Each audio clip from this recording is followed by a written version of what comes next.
siang anak-anak. Baik. Assalamualaikum warahmatullahi wabarakatuh. Waalaikumsalam warahmatullahi wabarakatuh. Bagaimana kabar kalian pada siang hari ini anak-anak? Alhamdulillah, tubuhku, hatiku, pikiranku, good. Alhamdulillah, saya juga ikut senang mendengarkan ketika kalian bersemangat dalam mengikuti pembelajaran. Siang-siang ini memang waktunya atau suasananya itu cukup panas anak-anak. Tetapi ketika kita berada di ruangan ini, harapannya materi-materi atau pengalaman-pengalaman baru yang akan nanti kalian dapatkan itu bisa lebih bermanfaat untuk kalian ke depannya.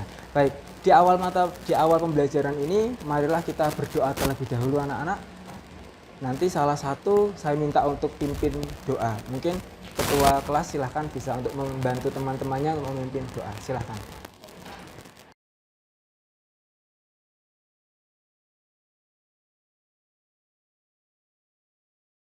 Semoga kalian semangat dengan berdoa tadi, harapannya menjadi motivasi baru dan juga menjadi semangat baru agar kalian bisa lebih mendapatkan manfaat dari materi siang hari ini. Sebelumnya saya akan melakukan presensi terlebih dahulu kepada kalian.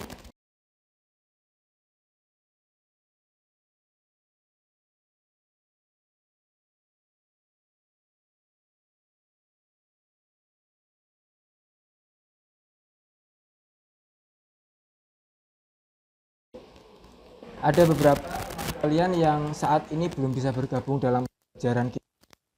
Kalau sakit kita doakan semoga lekas sembuh ya anak-anak.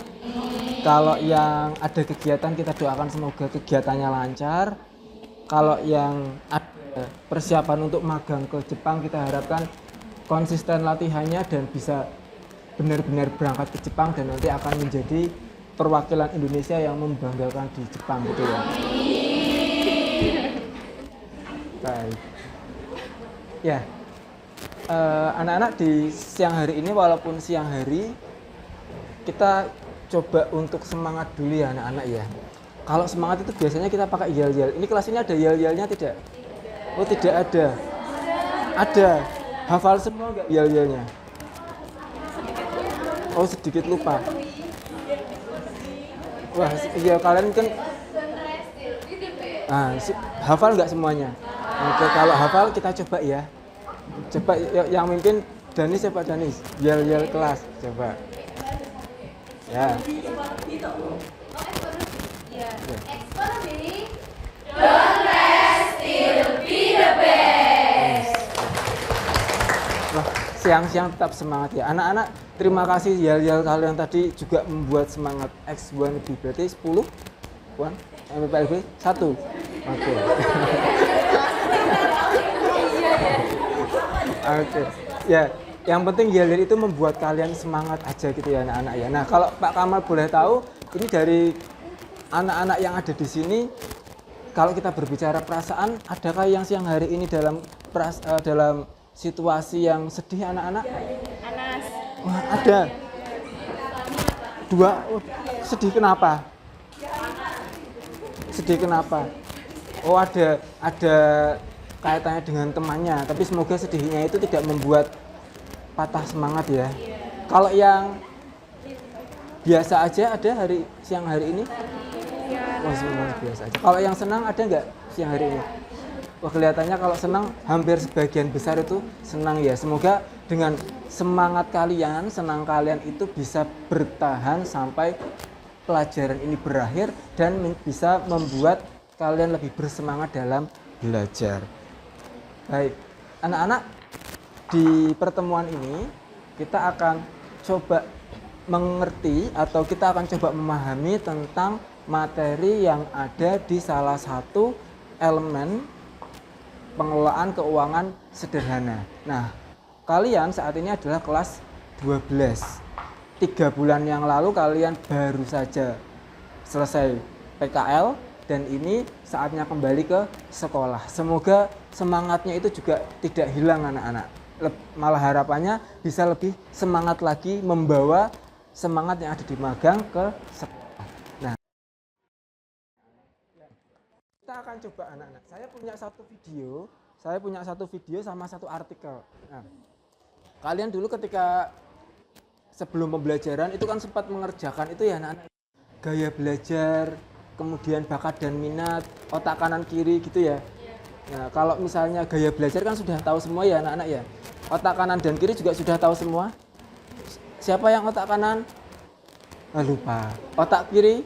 Lupa. Yang tengah-tengah? Nggak ada. Baik.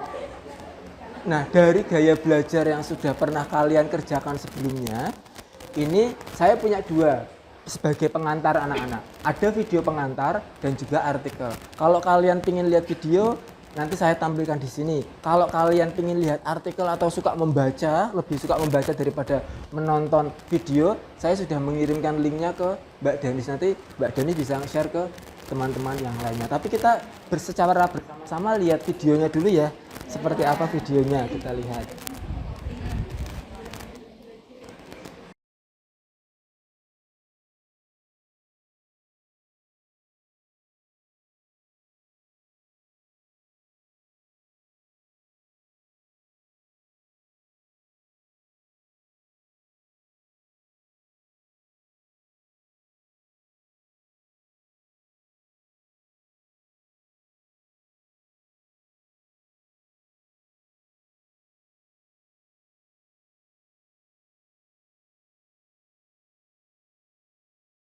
Anak-anak?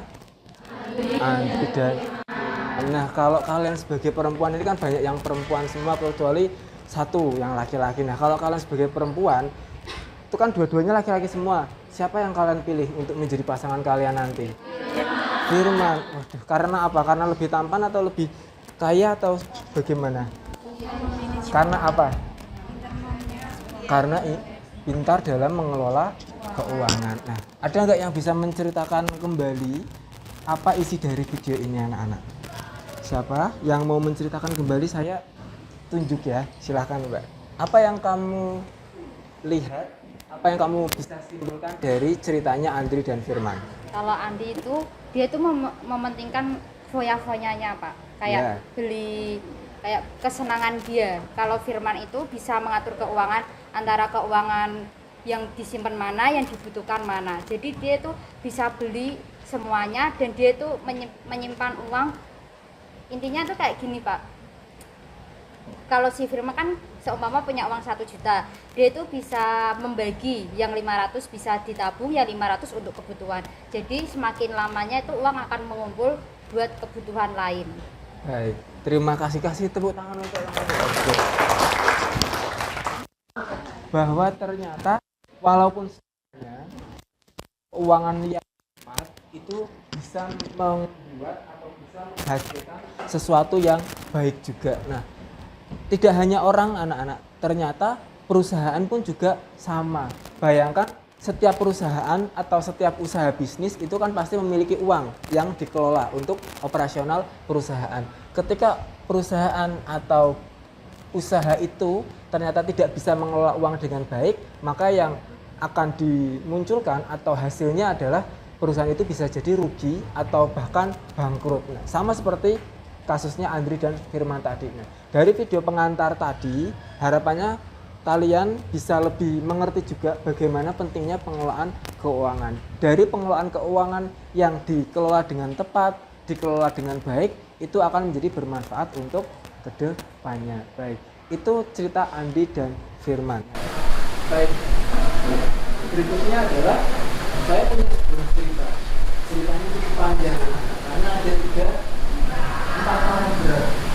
Ini ceritanya, judulnya adalah Hari yang Membingungkan di Aceh. Nanti dari cerita yang ada di sini, saya akan membuat kalian atau membagi kalian dalam kelompok ini. Ini ada 4 pertanyaan. Silakan kalian bisa berdiskusi. Ini yang perlu kalian siapkan adalah nanti hasil diskusi ini akan dipresentasikan. Mungkin tidak semua kelompok presentasi karena waktunya juga tidak banyak. Nanti beberapa kelompok akan presentasi. Yang dipresentasikan adalah apa yang kalian dapatkan dari cerita yang ada di sini. Bagaimana dalam penyampaiannya. Kalian bisa membuat sebuah tulisan di kertas, atau kalian bisa membuat tulisan di desain menjadi di kanvas menjadi poster atau lain sebagainya, atau presentasi menjadi bahan PowerPoint juga bisa. Tapi yang penting ketika kalian diskusikan, nanti kalian akan menjawab pertanyaan. Bisa dipahami anak-anak? Silakan sekarang teman-teman sebangun kalian berdiskusi tentang cerita ini dan jawab pertanyaan yang ada di sini.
Ya, 1, 2. Assalamualaikum warahmatullahi wabarakatuh. Waalaikumsalam warahmatullahi wabarakatuh. Perkenalkan, dari kelompok 4 akan menjabarkan soal dari cerita hari yang membingungkan di kantor. Perkenalkan, saya Deni Suara Samudra Pangestuti, absen. Saya Lulul Maknun, absen 22. Berikut soalnya. Pertama, apa saja contoh pengeluaran kecil yang sering terjadi di tempat kerja?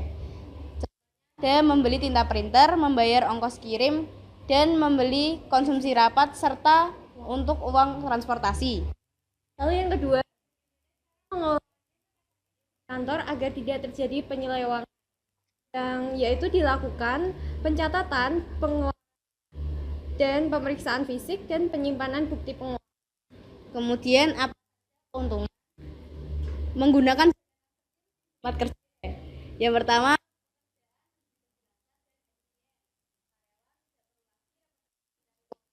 ketika membutuhkan yang sifatnya mendesak. Bagaimana cara menentukan jumlah dana kas kecil yang ideal untuk sebuah perusahaan? Tergantung pada kebutuhan perusahaan dan total uang perusahaan. Teman-teman yang ingin menanggapi?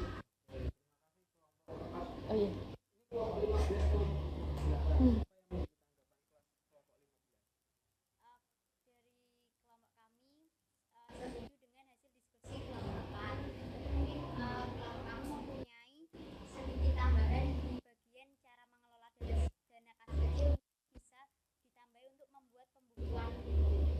Pembukuan tiap per bulan ya? Iya, terima kasih kelompok 15.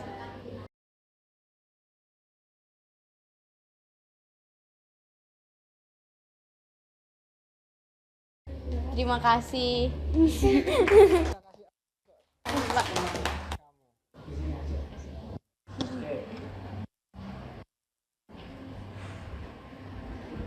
Assalamualaikum warahmatullahi wabarakatuh. Di sini kami akan mempresentasikan hasil dari diskusi kami. Saya Nia Madani, absen 8. Di sini nih kami akan membacakan soal yang nomor 1. Apa saja contoh pengeluaran kecil yang sering terjadi di kantor? Pertama, membeli tinta printer. Kedua, membayar ongkos kirim. Ketiga, membeli makanan ringan untuk rapat. Keempat, membeli bensin. Kelima, membeli ATK. Keenam, biaya transportasi. Yang soal kedua, bagaimana cara mengelola dana kas kecil di kantor agar tidak terjadi penyelewangan? Yang pertama, menetapkan jumlah dana kas kecil. Yang kedua, menunjuk pengelola kas kecil. Yang ketiga, membuat buku kas kecil. Yang keempat, menyimpan bukti pengeluaran. Yang kelima, mengontrol penggunaan kas kecil. Yang keenam, menerapkan sistem pengisian kembali. Nomor 3, apa saja menggunakan dana kas kecil di dunia kerja? Pertama, perusahaan dapat dengan mudah melakukan pengeluaran-pengeluaran kecil yang tidak terduga. Yang kedua, mengurangi penggunaan uang tunai pribadi. Yang ketiga, mencegah penyalahgunaan dana. Yang keempat, membuat pencatatan keuangan lebih mudah. Nomor 4, bagaimana cara menentukan jumlah dana kas kecil yang ideal untuk sebuah perusahaan? Yang pertama, perhatikan pengeluaran sehari-hari. Yang kedua, sesuaikan dengan kebutuhan perusahaan. Yang ketiga, menyisihkan dana untuk kas kecil, jangan terlalu banyak, juga jangan terlalu sedikit. Sekian dari hasil diskusi kami. Ada yang ditanya? Ada pendapat.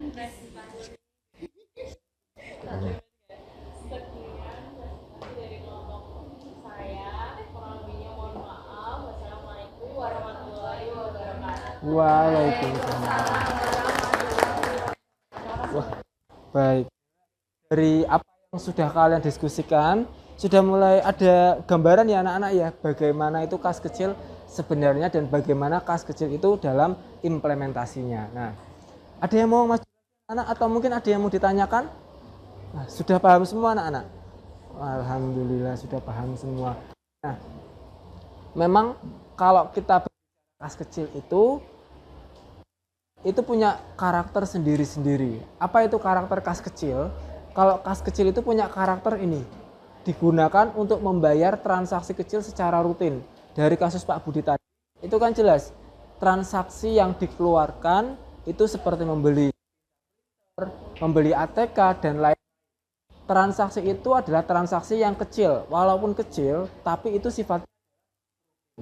Nah, nanti untuk kas kecil itu punya karakter juga, yaitu ditentukan oleh pihak manajemen. Selain itu, kas kecil juga disimpan secara khusus di dalam petty cash box. Namanya adalah petty cash box, penyimpanan dari dana kas kecil. Nah, biasanya memegang dana kas kecil itu bisa disebut dengan kasir kas kecil atau pengelola kas kecil. Jadi kalau kalian pernah mendengar disimpan kasir kas kecil, itu adalah pengelola uang. Nah, yang membedakan antara manajemen perkantoran dengan akuntansi, siswa akuntansi pasti juga belajar kas kecil, tetapi siswa perkantoran itu juga sama mempelajari dana kas kecil. Perbedaannya atau konteksnya biasanya kalau dari manajemen perkantoran itu lebih kepada penyimpanan dokumennya. Jadi bagaimana melakukan penyimpanan dokumen atau mengelola uang yang lebih menekankan pada dokumennya. Nah, kalau akuntansi itu berapa kas kecilnya itu yang dicatat atau dikelola. Berbagi tugas antara akuntansi dengan manajemen perkantoran. Nah, tujuannya dari ceritanya Pak Budi itu kita ada beberapa tujuan. Kalau tadi teman-teman kalian dalam presentasi menyampaikan bahwa tujuannya itu salah satunya agar dana kas kecil ini atau pengelolaan keuangan perusahaan itu tata. Kita perlu tujuan dari dana kas kecil. Kurang lebih ada 4. Selain pengeluaran yang mendadak, barang kas kecil itu juga mendukung kelancaran operasional. Dia itu dana yang dapat segera digunakan. Kenapa dana itu cepat atau dapat segera digunakan? Karena kalau misalnya kita tidak mempersiapkan kas kecil, maka nanti perusahaan itu akan mencampur pengeluaran-pengeluaran dalam kas utama perusahaan. Itu akan menjadi lebih repot. Kas utama perusahaan misalnya, kas utama perusahaan itu adalah 100 juta. Maka kalau setiap transaksi kecil cuma beli materai, cuma beli bensin kok ngambil dari itu kok rasanya akan lebih repot atau tidak efektif. Maka lebih baik dari uang 100 juta itu ambillah 5 juta atau ambillah 7 juta misalnya untuk dialokasikan dalam dana kas kecil. Maka tujuannya akan mengurangi beban administrasi untuk pengeluaran kecil karena tidak perlu proses pengajuan yang panjang atau pencairan melalui bank. Jadi cukup lewat kasir kas kecil atau lewat sekretaris itu sudah cukup. Oke ya, dari cerita Pak Budi tadi itu kita bisa mengetahui pengertian dari kas kecil itu apa, tujuannya dan karakternya. Ini contohnya tadi yang sudah kalian kan, misalnya alat tulis kantor, transportasi, pembelian minuman dan makanan rapat, fotokopi dokumen, pembayaran cetak desain dan juga biaya lainnya, atau banyak biaya lain yang bisa dibeli atau dibiayai dari kas kecil.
Kita nanti akan masuk ke refleksi anak-anak, tapi refleksinya nanti aja.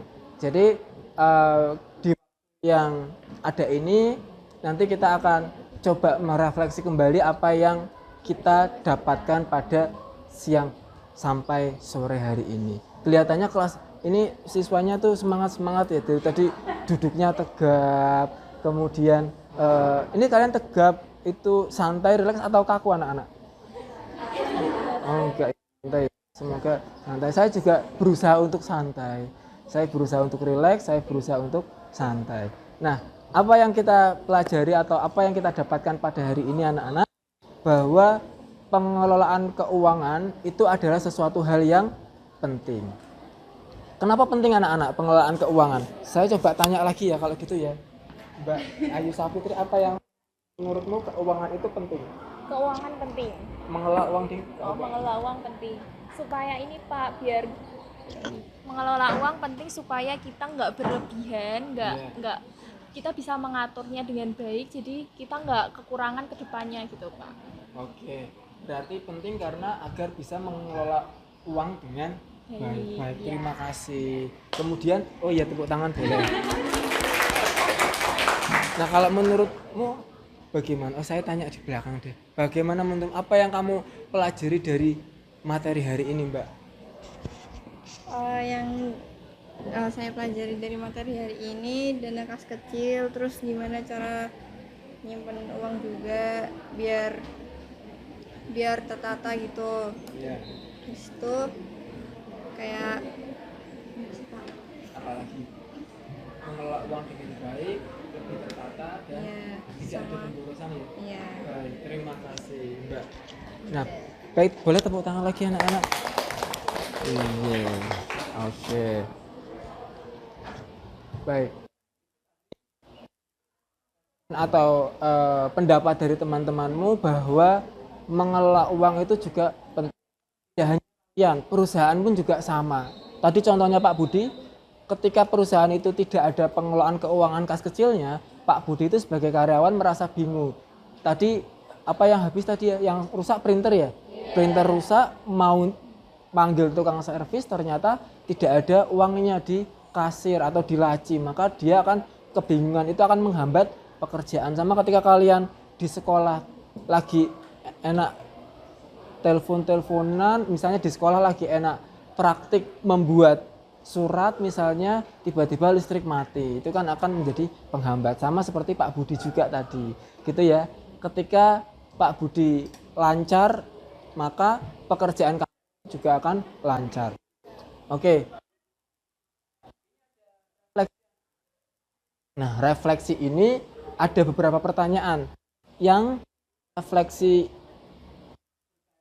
dan bagaimana pemahaman kalian kaitannya dengan kas kecil. Kalian boleh buka HP kalian, terkoneksi internet semua ya. Oh ya. Nanti coba kalian buka internetnya, buka HP, kemudian klik link ini, kemudian S kecil, Y kecil. Nah, itu silakan kalian isi pertanyaan dan jawaban itu kurang lebih 3 menit atau 5 menit ya.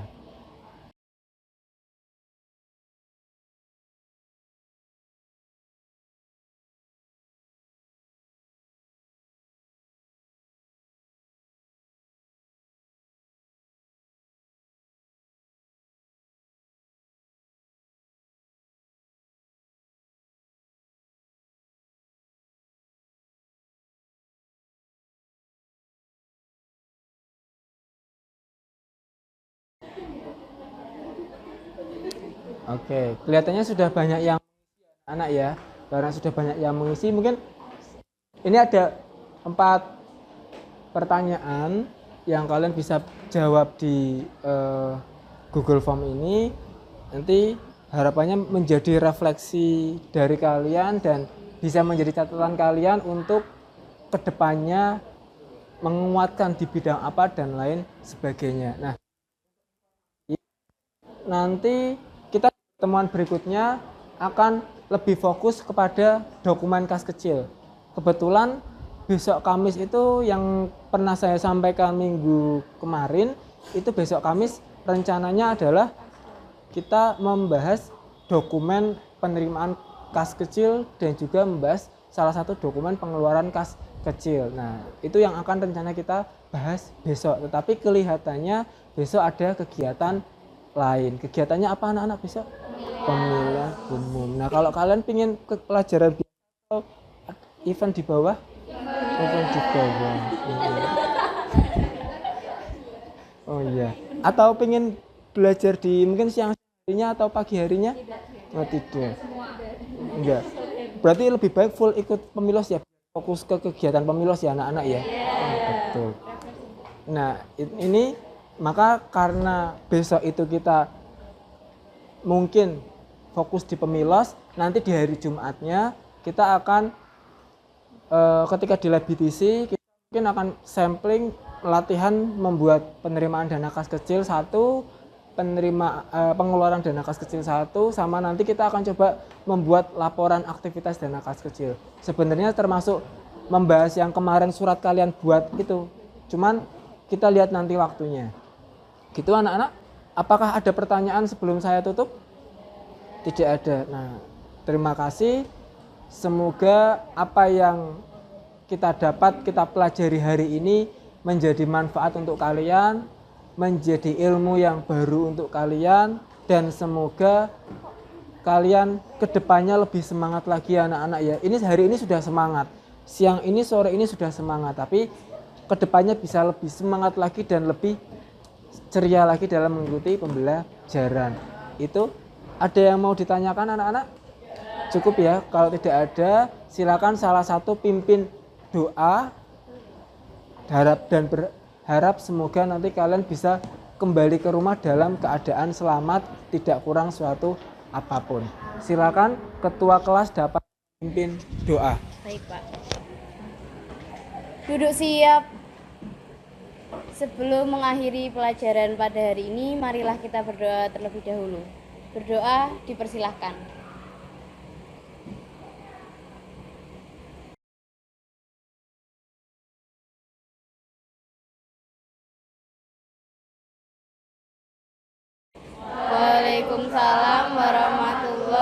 wabarakatuh.